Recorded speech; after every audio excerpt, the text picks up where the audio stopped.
Assalamualaikum warahmatullahi wabarakatuh.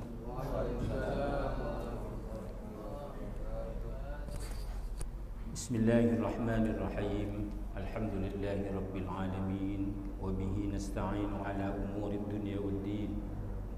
Wassalatu wassalamu ala asyrafil anbiya'i wal mursalin Sayyidina Muhammad wa ala alihi wa sahbihi ajma'in. Amma ba'du. Yang terhormat Direktur Rumah Sakit Umum Daerah Muhammad Nur, Ketua Takmir Masjid Ar-Rasyid bersama seluruh pengurus masjid ini, dan para jamaah Bapak Ibu rahimakumullah. Alhamdulillah, mari kita bersyukur kepada Allah Azza wa Jalla. Siang ini kita bisa bersama-sama untuk hadir ke Masjid Ar-Rasyid ini dalam rangka menunaikan kewajiban kita sholat zuhur berjamaah, dan juga sekaligus kita bersama-sama belajar mengaji dan mengkaji ayat-ayat Al-Quran. Kesempatan pada siang ini adalah kajian Quran surah Al-Ma'un bagian yang kedua, lanjutan dari pertemuan sebelumnya. Mudah-mudahan apa yang kita lakukan ini diterima oleh Allah. Amin, amin. Allah ridha kepada kita semuanya. Amin ya rabbal alamin. Para jamaah Bapak Ibu rahimakumullah, seperti biasanya mari kita awali kajian tafsir siang ini dengan bersama-sama membaca ayat-ayat yang akan kita kaji, yaitu Quran surah Al-Ma'un. Kita bareng-bareng.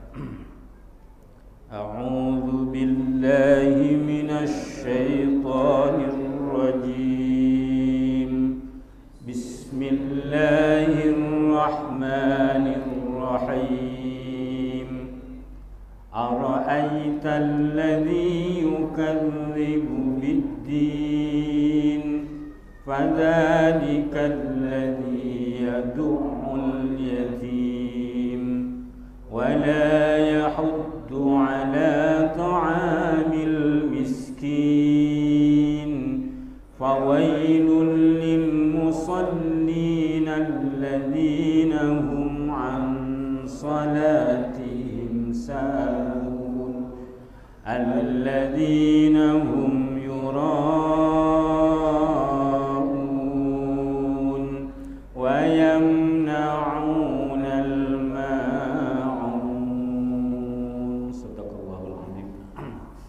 Para jamaah Bapak Ibu rahimakumullah, pada pertemuan sebelumnya kita sudah membahas ayat 1 sampai 3 Quran surah Al-Ma'un ini, di mana pada ayat 1 sampai 3 ini Allah menjelaskan kepada kita yang diawali dengan pertanyaan, ara'aital ladzi yukadzibu bid-din. Tidakkah engkau ketahui, apakah engkau tahu orang yang mendustakan agama, atau orang yang mendustakan akan datangnya hari pembalasan. Kemudian dijelaskan oleh Allah, yang pertama adalah fadzalikal ladzi yad'ul yatim. Orang itu adalah orang yang menghardi anak yatim. Kemudian yang kedua, wala yahuddu ala ta'amil miskin. Yang kedua adalah orang yang tidak menganjurkan, tidak menyerukan untuk memberi makan orang-orang miskin. Jadi kemarin sudah sempat dibahas panjang lebar. Mudah-mudahan nanti kalau ada video YouTube-nya bisa panjenengan baca, biar tidak mengulang lagi. Baik, pada pertemuan siang ini lanjutannya adalah ayat yang keempat sampai ketujuh. Pada ayat keempat dan sampai ketujuh ini sebab nuzulnya berbeda, sebab turun ayatnya berbeda. Kalau pada ayat 1 sampai 3 itu berkaitan dengan berkaitan dengan beberapa nama yang disebut dalam riwayat sababun nuzul yang melakukan tindakan-tindakan seperti itu, yaitu pertama tindakannya menghardi anak yatim, yang kedua tidak menyerukan, jangankan memberi, menyerukan saja nggak mau, untuk menyerukan orang-orang agar bisa memberikan makan terhadap orang-orang miskin. Sementara ayat yang keempat sampai ketujuh ini adalah sebab nuzulnya adalah orang-orang munafik yang ada di kota Madinah. Sehingga sebagian ulama tafsir menyatakan bahwa surah Al-Ma'un ini ayat 1 sampai 3 adalah Makkiyah, turun di kota Makkah atau turun sebelum Rasulullah hijrah ke kota Madinah. Sementara ayat yang keempat sampai ketujuh adalah Madaniyah, ayat yang turun setelah Rasulullah SAW hijrah ke Madinah. Sebagian pendapat itu di kalangan mufassir begitu. Karena sebab nuzulnya ayat yang keempat inilah orang-orang munafik. Orang-orang munafik itu kalau lagi bersama kaum muslimin dia sholat. Jadi kaum muslimin sholat, dia ada di situ, dia sholat. Pas ada di situ dia sholat. Tapi ketika dia sendirian, tidak bersama dengan kaum muslimin, dia tidak sholat. Andaikan pun dia sholat bersama orang-orang muslim saat itu sungguhnya motivasinya bukan lillah, tapi agar dilihat oleh manusia saat itu, terutama saat itu, bahwa dirinya orang yang dianggap, dinilai, disebut sebagai orang yang ahli ibadah, bukan karena Allah. Nah, inilah kemudian yang menyebabkan turunnya fawailul lil musallin alladzina hum an salatihim sahun sampai ayat yang ketujuh. Sehingga akibat dari adanya riwayat sebab nuzul ini, mulai ayat yang keempat sampai ketujuh disebut sebagai ayat ayat Madaniyah. Ayat Madaniyah, ayat yang turun setelah Rasulullah hijrah. Meskipun sebagian ulama bersikukuh ini satu surah yang turun sekaligus. Apa penandanya? Karena pada ayat yang keempat ini diawali dengan huruf fa. Fawailul lil musallin. Fa. Ini bukan fa jawab. Fa ini biasa diartikan dengan maka. Ini kata penghubung maka. Kata penghubung maka itu maknanya dua. Dalam ayat ini ya, maknanya dua. Yang pertama adalah bagian yang tidak terpisahkan dari perilaku sebelumnya, yaitu perilaku sebelumnya adalah fadzalika alladzi yad'ul yatim, menghardi anak yatim, wala yahuddu ala tu'amil miskin. Bagian dari perilaku itu adalah fawailul lil musallin alladzina hum an salatihim sahun, dan nanti kita bicarakan. Yang kedua, makna maka yang kedua adalah tingkatan.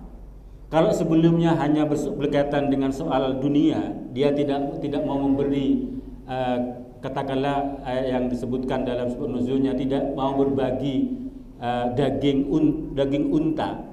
Ya. Ketika ada anak yatim yang datang meminta sebagian kecil, sedikit saja dari unta, dia nggak mau beri, bahkan menghardiknya. Itu hanya urusan dunia. Kemudian karena mereka tidak percaya pada datangnya hari kiamat nanti, ini semakin meningkat. Kedurhakaannya semakin meningkat. Apa? Kemudian dia abai, lalai dengan salatnya. Awalnya hanya urusan dunia, lama-lama salatnya pun menjadi dientengkan, diabaikan. Jadi makna fa seperti itu kira-kira gambarannya.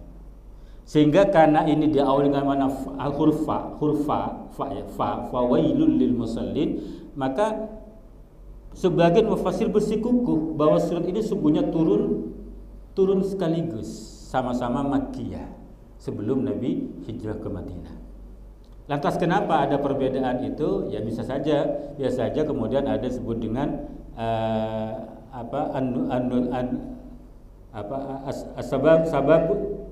sebab turunnya satu tapi turun ayatnya 2 kali. Turun ayatnya 2 kali. Jadi di Mekah memang ada sebab nuzul berkaitan dengan orang-orang kafir Quraisy saat itu, yang bisa nanti kembali kalau ada video YouTube-nya ya. Turun surah ini, tapi di Madinah kemudian ada sebab lain ya. Atau bisa dimaknai saat itu ada kondisi yang sama dengan situasi kondisi saat turunnya ayat ini di Makkah. Allahu a'lam bishawab. Tapi jelas ada riwayat yang menyatakan bahwa ayat yang keempat sampai ayat yang ketujuh ini berkaitan dengan bagaimana perilaku orang-orang munafik di Madinah. Nah, kita belum belajar ini, jangan-jangan kita ya termasuk di antara orang-orang yang memiliki sifat-sifat para munafik ini. Wal'iyadzubillah. Baik, mari kita mulai. Bismillahirrahmanirrahim. Jadi tadi sampaikan bahwa ini ayat keempat diawali dengan huruf fa yang biasa diartikan dengan maka. Maka itu artinya kata penghubung nih, bukan jawab. Jawab itu artinya ada syarat, jika begini maka. Ini tidak ada kata huruf, tidak ada kalimat bersyaratnya, langsung maka. Maka bisa dimaknai 2 tadi. Yang pertama, bagian yang tidak terpisahkan dari ciri-ciri sebelumnya ya. Dan yang kedua adalah tingkatan lebih jauh, kedurhakaannya semakin tinggi. Nah, oleh Allah diawali dengan fawailul, maka celaka. Kata wail ini para ulama mayoritas menyatakan ini bagian dari cara Allah mengancam orang-orang yang durhaka, celaka. Bahkan sebagian mufassir menyatakan ini nama dari neraka. Maka neraka, celaka, maksud neraka wail gitu. Tapi yang mu'tamad yang bisa dipegangi wailun ini adalah ungkapan untuk mengancam kedurhakaan orang-orang itu. Jadi orang yang yang mendustakan akan datangnya hari pembalasan nanti, yang ditandai dengan tidak mau berbagi dalam masalah keduniaan, yang kemudian meningkat, dia kemudian abai lalai dengan kewajiban sholatnya, itu diancam oleh Allah dengan kata-kata fawailun lil musalli. Bisa dipahami ini. Nah, cuma untungnya ini kalau dengan baca Al-Quran ini meskipun satu ayat, ini penanda wakafnya lam alif. Lam alif ini. Lam alif. Artinya itu lam alif adalah tanda la waqfa fi. La waqfa fi. Itu kan singkatan-singkatan. Jadi tidak ada wakaf di tempat ini. Jadi kalau baca sebaiknya lanjut, meskipun ahli qurra menyatakan karena ini diakhiri dengan nomor ayat dibolehkan untuk berhenti. Tapi karena ada penanda lam alif la waqfa fi artinya tidak boleh berhenti di tempat ini, maka sebaiknya lanjut. Jadi fawailul lil musallin alladzina hum an salatihim sahun, agar tidak salah memahami. Kenapa? Karena kalau berhenti pada fawailul lil musallin ya, maka maknanya adalah celaka bagi orang yang salat. Titik begitu. Nah, itu bisa salah paham. Meskipun penjelasannya beda. Karena ada ungkapan begini ya, ada ungkapan dalam dalam tafsir itu al-musalluna kasir, orang yang sholat itu banyak, orang yang sekedar sholat itu banyak. Wa muqimunas sholat qalil. Sementara wa muqimus sholat dan sementara orang yang mendirikan sholat itu sedikit. Jadi dalam Al-Quran itu ketika berkaitan dengan sholat itu Allah seringkali gandengkan dengan perintah aqimu, kan gitu ya, aqimu, dirikan sholat. Artinya sholat diberitakan bukan asal sholat, tapi sholat yang benar gitu. Sementara pada ayat ini fawailul lil musallin ini cukup dinyatakan dengan al musallin, tidak ada fawailul limuqimis shalah. Jadi tidak diungkapkan dengan maka celaka bagi orang yang mendirikan salat, tidak begitu. Tapi ungkapannya fawailul lil musallin. Maka celaka bagi orang yang salat. Meskipun nanti ada lanjutan alladzina hum an salatihim sahun. Seandainya titik pun bukan berarti itu salah, bisa dimaknai salah, tidak. Karena kalau baca Al-Qur'an itu salat yang benar itu biasanya ditandai dengan ada kata-kata wa yuqimunas shalah, ya, aqimus shalah. Kalau enggak ada, itu biasanya ada penanda lain yang menyatakan salat itu salat yang baik. Misalkan dalam surah Al-Kautsar ayat surah berikutnya kan inna a'tainakal kautsar fasalli lirabbika. Ini tidak ada kata-kata fa'atim as-shalah lirabbika, kan enggak ada. Cuma ada qarina, ada indikator, maka salatlah kamu lirabbika. Kan lirabbika. Jadi salat yang diperintahkan itu ikhlas kepada Allah Subhanahu wa taala. Jadi ketika diungkap dengan fawailul lil musallin, tidak ada kata-kata fawailun limuqimis shalah. Jadi tidak diungkap dengan celaka bagi orang yang mendirikan salat, maka maknanya salat adalah orang yang sekedar salat. Apa bentuk salat itu? Tiga bentuknya. Orang yang dianggap sekedar salat bentuknya tiga. Yang pertama, dia abai, enteng dengan salatnya, gitu. Enteng salatnya. Jadi enteng salat itu biasanya ditandai dengan mengakhirkan waktu salat. Itu al-musallin saja. Jadi kalau bukan muqimus salat, bukan orang yang mendirikan salat, hanya al-musallin saja, penandanya yang paling gampang. Kecuali memang ada sesuatu yang amat sangat penting yang tidak bisa dihindari. Itu penanda yang paling mudah, enteng dengan salatnya. Enteng. Bukti enteng itu misalkan dengan merujuk tafsir lain, itu menunda salatnya. Masih banyak, masih panjang waktu. Ada sungguhnya kalau mau salat bisa. Jangan-jangan kita termasuk itu kan? Masih panjang waktu, masih banyak kesempatan. Apa yakin 1 jam lagi masih hidup? Ini kan perlu dia. Jangan kita seperti itu. Bentuk yang kedua kata para mufassir itu adalah tidak memenuhi syarat dan rukunnya. Jadi standar minimal orang salat itu kan penuhilah syarat dan rukunnya, paling minimal. Jadi Fatihahnya dibaca dengan baik. Kemudian kalau rukun fi'linya, ya jangan sampai disebut Rasul orang yang sholat tapi dia mencuri sholat gitu ya. Jadi contoh rukuknya itu harus sampai datar papan, kan gitu. Ini belum datar, masih agak sedikit dongak, sudah langsung i'tidal gitu. Belum begini sudah i'tidal. Itu mencuri sholatnya gitu. Rata. Penuhi syarat dan rukunnya. Itu indikator yang mungkin kita bisa dari kita. Jadi kalau melihat sebab nuzulnya, itu kalau orang munafik itu di Madinah ketika salat bersama bagus gitu kan, karena ikut jamaah. Bagus itu. Tapi ketika sendirian cepat gitu. Kalau ditanya kenapa cepat, sudah hafal ini. Kalau lama-lama itu biasanya nggak hafal gitu ya. Kenapa cepat? Ya sudah hafal. Kalau orang yang sholatnya lama itu biasanya karena nggak hafal. Gitu. Mulai hafal cepat biasanya. Jangan kita begitu. Yang ketiga itu ketika sholat dia tidak khusyuk. Cara khusyuk yang paling gampang bagaimana sih? Cara khusyuk paling gampang, kita renungi yang dibaca. Ketika takbir Allahu Akbar, maka Allah Maha Besar. Yang lain kecil. Jadi kalau panjenengan melihat kehidupan ini banyak masalah, seakan-akan besar masalah kita, cobalah angkat kepada yang maha besar, menjadi kecil.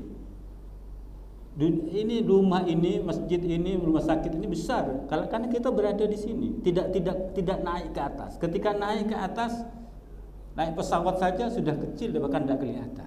Apalagi sampai kita naikkan, kita mi'rajkan sampai kepada Allah Subhanahu wa taala. Ketika sudah Allahu Akbar, maka selain Allah itu kecil.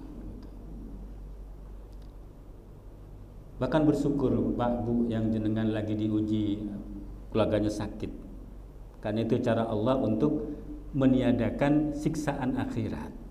Syukur itu. Jadi idza ahabballahu 'abdan ibtala, kata Rasulullah. Kalau seorang Allah lagi senang pada seorang hamba, dia akan uji. Jadi ketika sudah diberikan musibah, berikan yang enggak mengenakkan di dunia, itu cara Allah nantinya tinggal enak-enaknya. Kan itu juga yang menjadi satu keyakinan orang-orang Palestina, kan begitu. Kenapa dia tidak mau lari dari Palestina? Kenapa? Karena biarlah di dunia itu semua ditimpakan kesulitan itu, karena nantinya dia hanya tinggal dapat senang-senang saja. Kita semua akan mati, kan gitu. Bahkan anak-anak kecil luar biasa kan. Kenapa enggak lari? Saya pun belum tentu dewasa, belum tentu sampai usia dewasa, kan begitu. Masya Allah.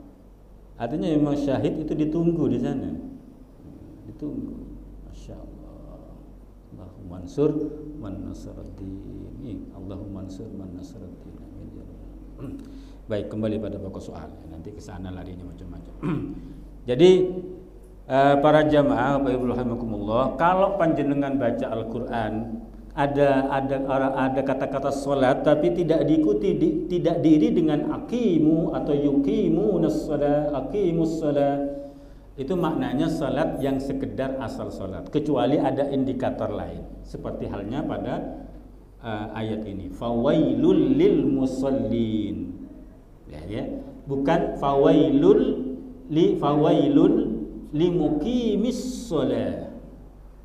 Kalau itu, maka siapa yang mau sholat, kan begitu. Maka celaka bagi orang yang mendirikan sholat, sudah serius benar sholatnya, di awal waktu berupaya memahami makna-makna bacaan, menghayati. Semua gerakan sholat adalah gerakan untuk menghormat Allah.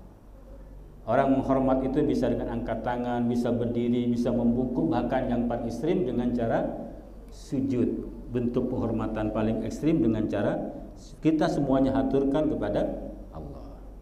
Sehingga habis sholat harus tanggal kesombongan, kan begitu. Harus hilang kesombongan. Nah, itu pahami saya dimana. Jadi andaikan pun dititik sebenarnya tidak ada masalah ketika maknanya seperti itu. Cuma khawatir ini dipahami berbeda. Oh, kalau begitu orang sholat itu celaka dong. Oh tidak, masih ada lanjutan ayatnya. Dan ini jangan sampai berwakuf di situ. Alladzina hum an salatihim sahun. Alladzina hum an salatihim sahun. Jadi ketika ada ayat lanjutan begini tidak boleh diwakaf di situ. Maknanya bahwa al-musallin yang semula lafadz mutlak, jadi semua orang yang sholat kena. Kan? Ini menjadi muqayyid, menjadi dibatasi maknanya. Artinya tidak semua orang sholat yang diancam dengan ancaman celaka. Siapa? Yaitu orang yang sholat yang dalam sholatnya yang dia lalai dengan sholatnya, bukan dalam ya. Yang orang itu lalai dengan sholatnya. Itu namanya muqayyad, sudah dibatasi. Kalau andaikan yang tadi dimaknai mutlak, jadi fawailul lil musallin, maka celaka bagi orang yang, artinya semua orang yang sholat itu celaka mutlak namanya. Tapi kemudian ada ayat yang membatasinya, alladzina hum an salatihim sahun. Alhamdulillah, kata sahabat Atha bin Dinar, jadi dalam tafsir Ibnu Katsir, wa qala Atha'u ibnu Dinarin, Imam Atha bin Dinar berkata, Alhamdulillahilladzi qala an salatihim sahun wa lam yakul fi salatihim sahun. Segala puji bagi Allah, bersyukur dia, senang dia. Untungnya Allah berfirman alladzina hum an salatihim sahun, an wa lam yakul fi salatihim sahun. Ini jauh beda. Jadi kalau an ini tentang, berkaitan dengan orang yang lalai dengan salatnya. Kalau fi ini berkaitan dengan praktik salatnya, dalam salatnya. Artinya orang itu harus benar syarat rukunnya, dia benar khusyuk. Kalau itu yang, kalau fi kata Atha bin Dinar, hampir semua kita kena. Hampir semua kita kena. Sahabat Ali pernah dicoba kan Rasulullah. Ali solat yang khusyuk, nanti tak kasih hadiah serban. Solat yang bagus kan, ketika selesai, Ali serban yang mana? Oh yang hijau Rasul. Sudah kepikiran serban hijaunya gitu kan, sejak nanti kalau ditanya saya minta serban hijau kan begitu. Ali, sahabat Ali ini, apalagi kita. Kalau kita justru kalau sebelum sholat tidak ingat yang tadi dicari, ketika sholat malah iya ada langsung ingat semua. Kalau fi sholatihim kata Atha bin Dinar, ini bahaya karena hampir semua kita tidak memenuhi standar sholat yang sempurna. Jadi untungnya an. Dan para jamaah terutama yang mendampingi yang sakit, satu-satunya ibadah yang tidak boleh ditinggal itu sampai pada titik terakhir itu salat. Tolong itu. Salat. Yang lain masih ada alasan.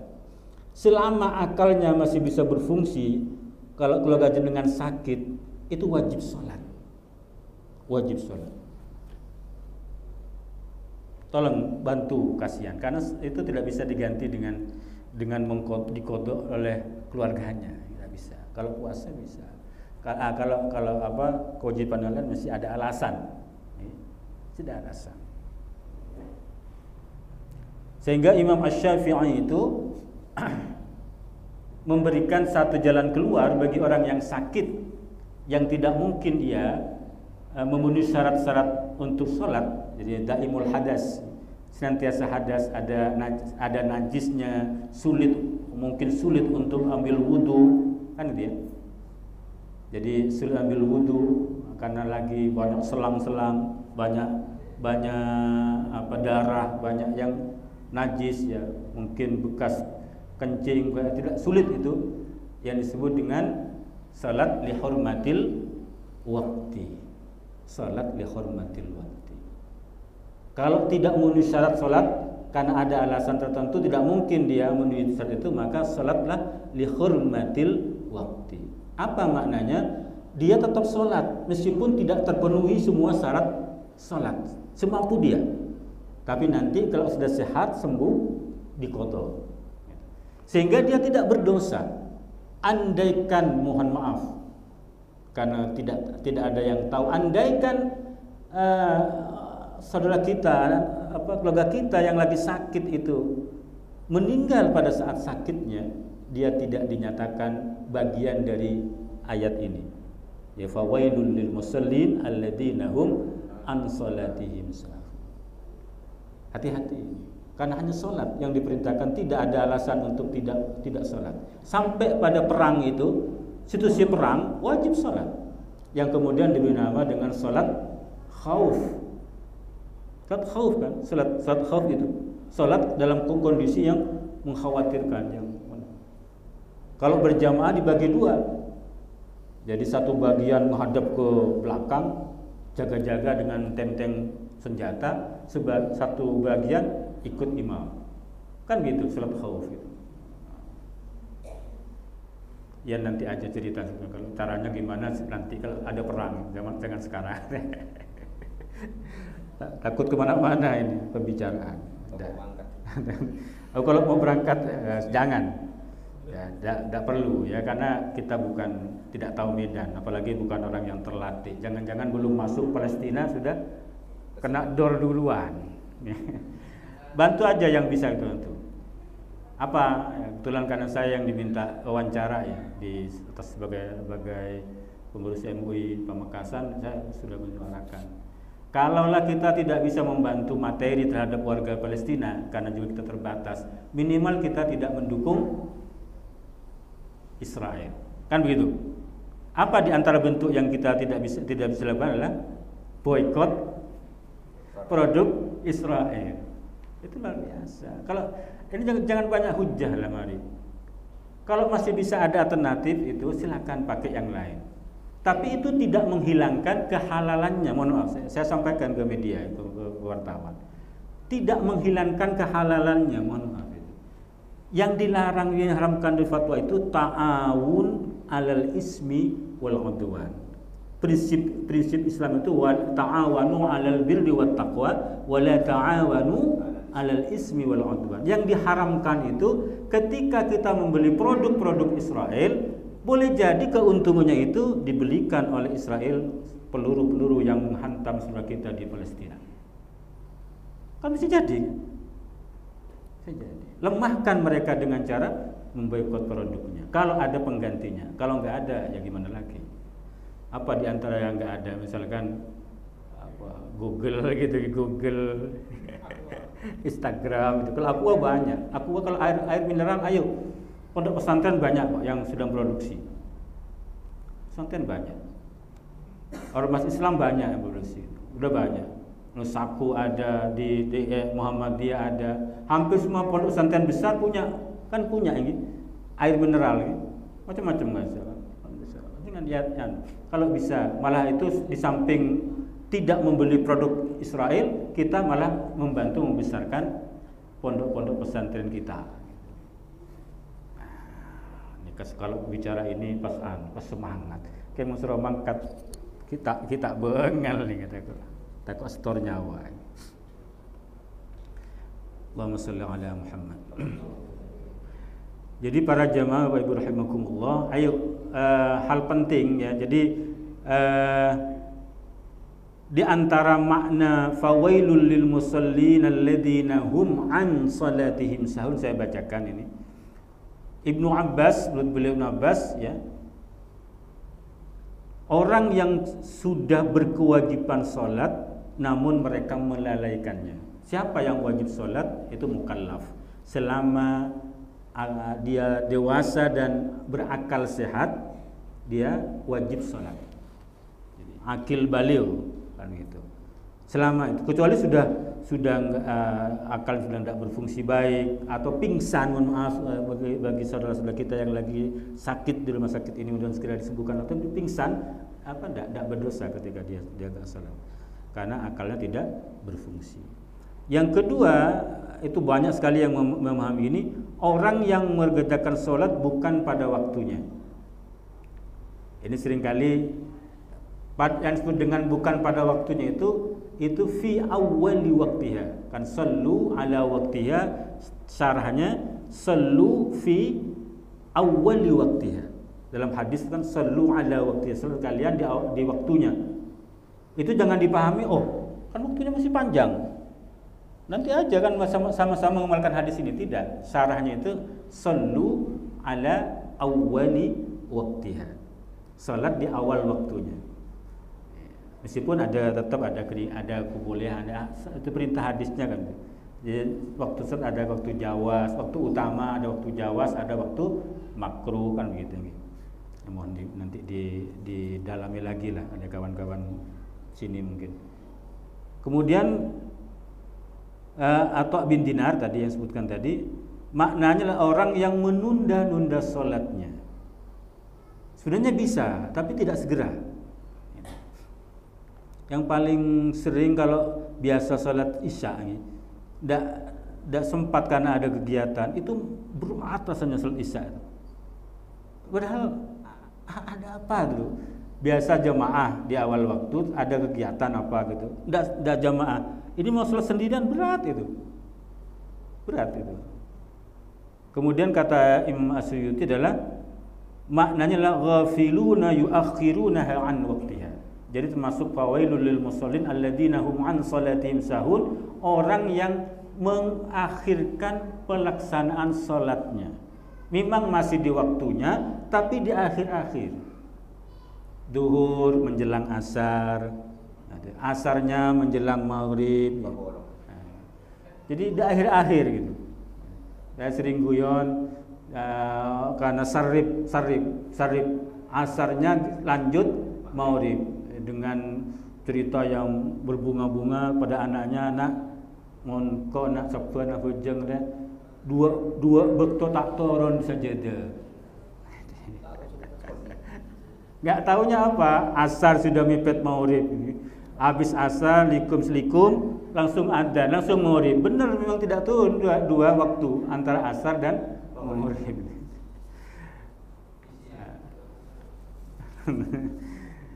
Nah, kalau tafsir yang lebih panjang itu di dalam Ibnu Katsir disebutkan ketika dintangi wa imma an waqtihal awal fayuakhiruha ila akhirih. Ada kalanya bentuk orang yang lalai dengan salatnya, yaitu berkaitan dengan waktunya. Ia bisa sungguhnya mengerjakan di awal waktu, tapi ternyata menunda sampai akhir waktu. Wa imma an adaiha bi arkaniha wa syurutiha anil wajhil ma'muri bihi.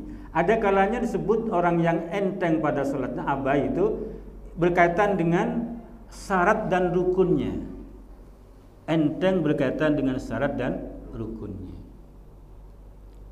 Jadi atau minimal ambil poin-poin rukunnya saja. Jadi rukunya cukup satu kali tasbihnya kan gitu. Ya, tapi itu tidak masuk bagian dari ayat ini, tapi itu sudah penanda. Hati-hati gitu. Wa imma 'anil khusyu'i fiha wat tadabburi li ma'aniha. Ada kalanya kata Ibnu Katsir, makna abai dengan salatnya berkaitan dengan kekhusyuan dalam salat.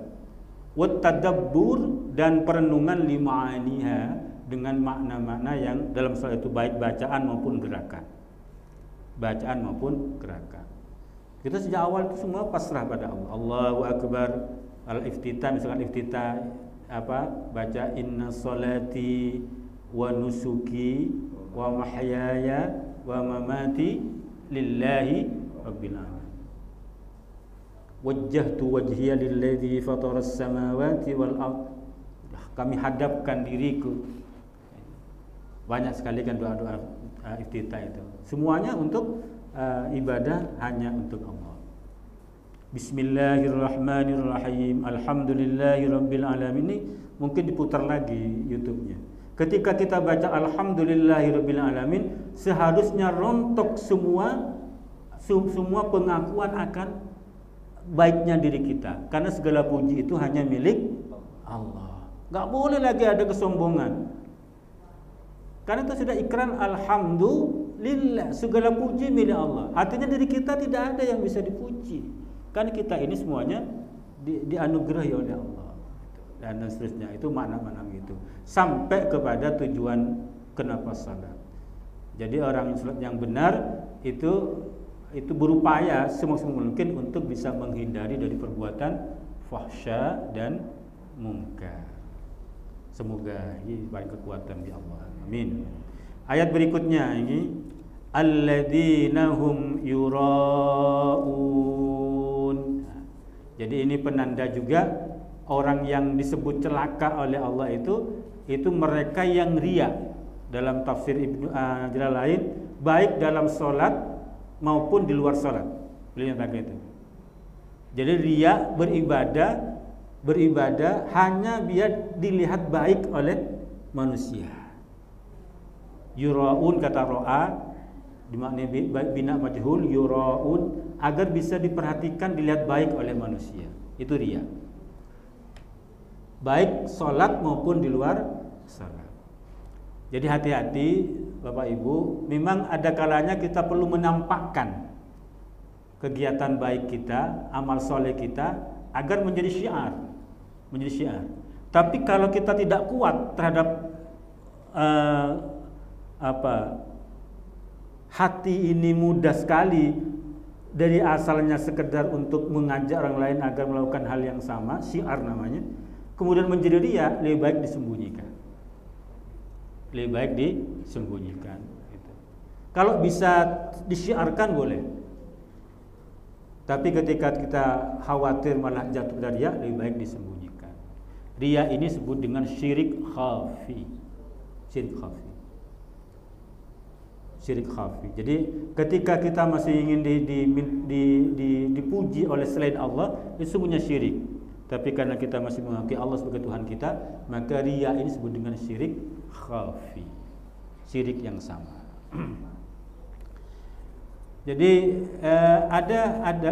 kalau baca di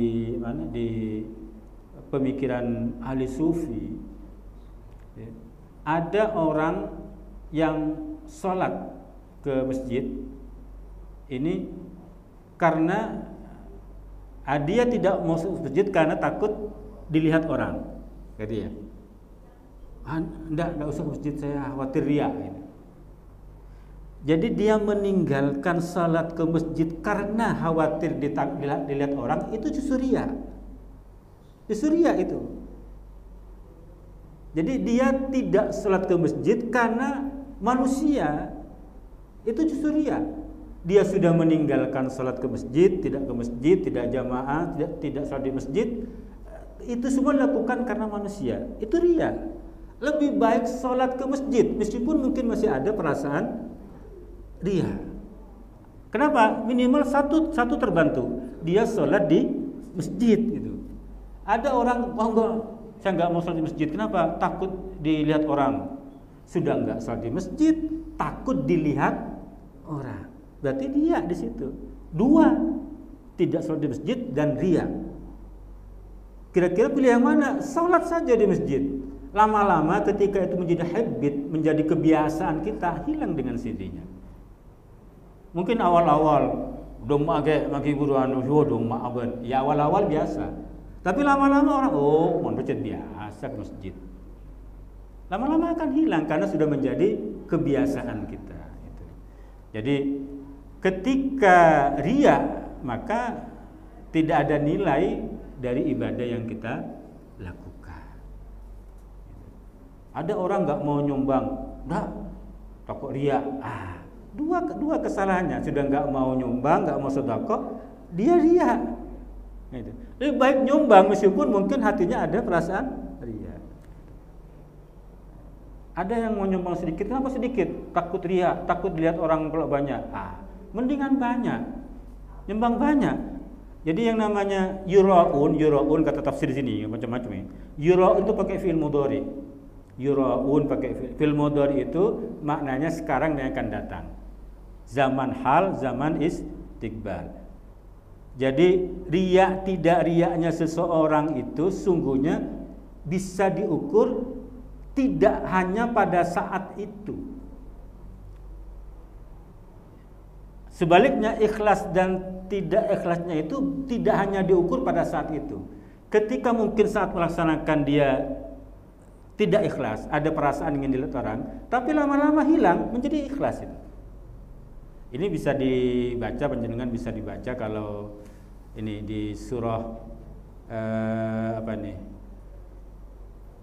bacaan dalam Al-Qur'an ini, Allahu minasyaitonir rajim, innal munafiqina yukhadi'una Allah wa khadi'uhum wa idza qamu ila sholati qamu kusala yura'una an-nasa wa la yadhkuruna Allah illa qalila. Jadi kata-kata yura'un itu tafsirnya apa? Riya itu bisa saat melakukan atau setelah melakukan. Sebaliknya ikhlas itu bisa pada saat melakukan atau ikhlasnya baru beberapa saat. Tin dung keluar, gadung bagi tin Pak ikhlas sekali. Kan gitu ya. Itu ikhlas, maksudnya ikhlas itu. Jaga enggak boleh.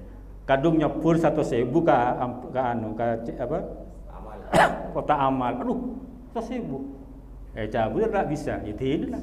Nah, ketika sudah bilang ya, sudah pasrah begitu, itu sebagian dari ikhlas sudah. Jadi inilah kan gitu kan, sudah ikhlas dia. Jadi cuma tertunda ikhlasnya, tertunda. Sehingga lebih bahaya lagi kalau justru riya itu tertunda. Jadi dalam ayat yang lain disebutkan ya ayyuhalladzina amanu la tubtilu shadaqatikum bil manni wal adha kalladzi yunfiqu malahu ria'an nas wa la yu'minu billahi wal yaumil akhir. Jadi awalnya enggak ada apa-apa, ikhlas jadi ikhlas. Tapi ketika ada masalah itu diungkit-ungkit bil manni wal adha. An munta beri engkau saban mati belah. Padahal dulu awalnya ikhlas dia. Sudah enggak ada masalah. Ketika ada masalah, tengkar sedikit apa, anjek munta beri engkau mati pun kalau untung pun tolong engkau. Itu kan lebih bahaya. Sudah kadung yang terima senang-senang, kok belakangan masih ada la tubtilu ada kata-kata yang menyakitkan dia. Betul apa? Ibu paling ikhlas. Ada 1-2.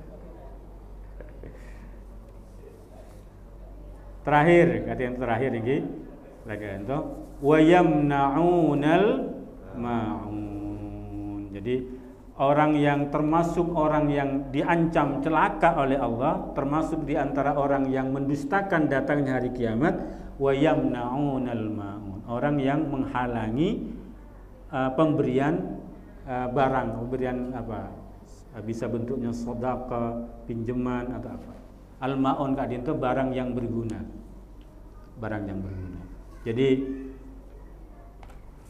kalau dilihat diurut, ketika Allah mengancam celaka terhadap orang yang salat, itu pertama dikaitkan dengan keikhlasan. Alladzina yura'un. Yang kedua dampak lainnya adalah sosial. Orang yang salat itu ikhlas karena Allah, kemudian ada efek sosialnya. Dia peduli pada sesama. Jadi di antara hikmah kenapa akhir salam itu assalamualaikum. Orang yang salat itu senantiasa menebarkan keselamatan baik pada kanan maupun ke kiri. Jangan sampai salatnya mantap tapi setelah salat dia malah menjadi biang kerok masalah. Menjadi problem sosial dia. Justru orang yang salatnya bagus, kehidupan sosialnya bagus. Ini diantara kebalikan dari makna wa yamna'unal ma'un. Jadi al-ma'un itu artinya barang yang sedikit tapi berguna. Banyak tafsir di dalam kata al-ma'un itu ada yang berkaitan dengan soal sedekah, kewajiban sedekah kita. Ada yang mengatakan berkaitan dengan zakat. Zakat itu adalah bagian minimal, jumlah minimal yang kita berikan. Jadi kalau uang setara dengan emas itu 2,5%. Itu minimal. Zakat itu minimal. Lebih dari 2,5% boleh, enggak ada masalah. Enggak ada masalah. Ada yang menjadikan ayat ini sebagai dasar dari i'arah atau ariyah. Ariyah itu pinjam meminjam, bukan hutang, meminjamkan barang yang berguna tanpa diminta sewa. Jadi orang yang punya sesuatu itu dianjurkan kalau bisa ada saudaranya, tangganya yang butuh, kasih pinjam. Ben butuh apa? Butuh ante, di rumah. Ben butuh pereng, di rumah. Butuh sendok, di rumah. Tak usah sewa, anak rumah. Karena kewajiban ariyah itu mempertahankan manfaatnya. Orang yang pinjam itu dia ngambil manfaatnya tidak berkurang gara-gara dipinjam. Kalau manfaatnya berkurang gara-gara dipinjam, itu bukan pinjam, minta. Apa contohnya korek bagi perokok itu? Buku itu bukan pinjam korek itu. Berkurang manfaatnya, minta itu. Kalau pinjam itu harus kembali, manfaatnya harus kembali utuh, tidak berkurang gara-gara dipakai. Tangga, kursi kembali utuh. Seandainya dipakai kemudian rusak, tapi pemakaian dengan cara yang wajar, tidak wajib ganti. karena yang meminjamkan sudah ikhlas. Tapi ketika dipakai dengan cara yang tidak wajar, wajib mengganti. Wajib mengganti. Pinjam pakaian pengantin, pinjam bukan sewa, lain dengan sewa. Dipakai yang wajar, lo kok robek, nggak wajib ganti, karena mungkin sudah waktunya robek. Yang meminjamkan harus sudah sadar sejak awal, ketika yang meminjamkan itu bagian dari perbuatan soleh yang dia amal soleh yang dia berikan, pahalanya besar. Menghindari dari bahasa wayamnaunal ma'u. Jadi orang munafik itu kan rata-rata di Madinah itu Yahudi. Yahudi itu oleh Allah itu dimanja sekali, memang dimanja. Ketika diberikan kesempatan, diberikan nikmat yang luar biasa, itu dimanja.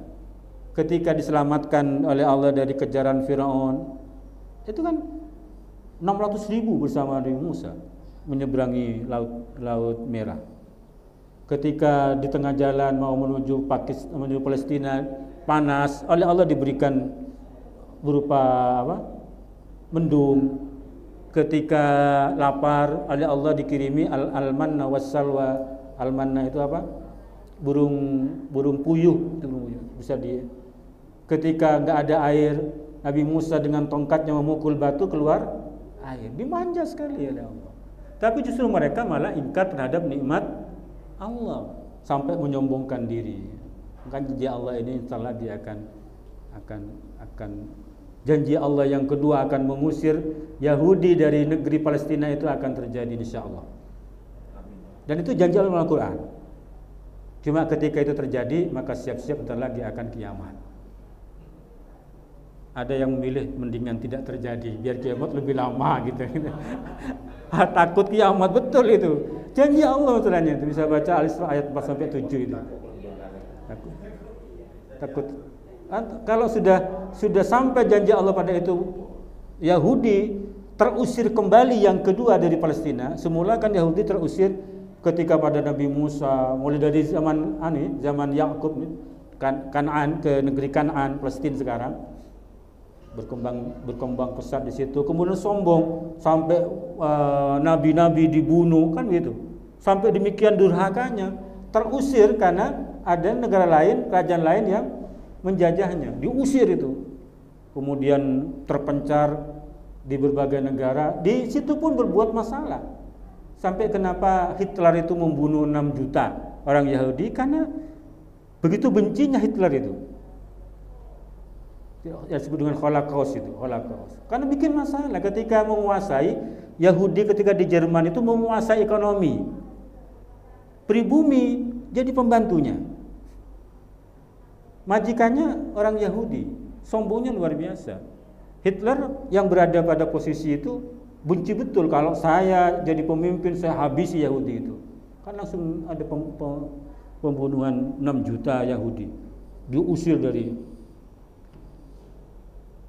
Nah, ini akan terjadi nanti di Palestina. Ketika mereka diberikan oleh Allah kemuliaan dengan harta, dengan anak buah yang luar biasa, Allah akan, ketika langsung sombong seperti sekarang ini, Allah janji Allah pasti terjadi. Cuma kapan kita tidak tahu. Kalau itu terjadi, siap-siaplah kiamat akan segera tiba. Yang belum nikah segera menikah. Ongguan nih kan, kita kawin, sudah kawin, takut kiamat. Saya Kak Dinto gambaran dari perilaku orang kafir di Mekah, kemudian gambaran perilaku orang munafik di Madinah. Jadi pendek kata, mari kita yang sebagai orang-orang yang beriman, taat pada Allah dan Rasul, menghindari perilaku-perilaku seperti yang digambarkan dalam surah Al-Maun. Ketika Allah kasih kenikmatan pada kita, justru kita semakin dekat pada Allah, semakin banyak berbagi pada sesama. Jangan sampai muncul perasaan sombong. Jangan sampai sombong, karena itu semuanya dari Allah Subhanahu wa taala. Semoga kita diberikan kekuatan untuk itu. Amin. Yang sarang-sarang. Allahumma arhamna bil Qur'an waj'alhu lana imam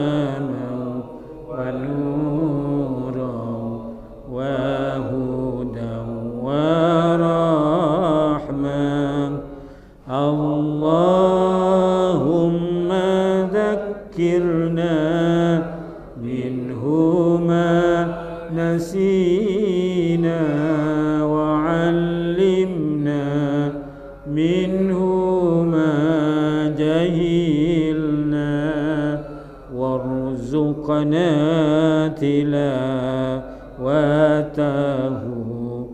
آناء الليل وأطراف النهار واجعله لنا حجتين يا رب العالمين. والعفو منكم والسلام عليكم ورحمة الله وبركاته. وعليكم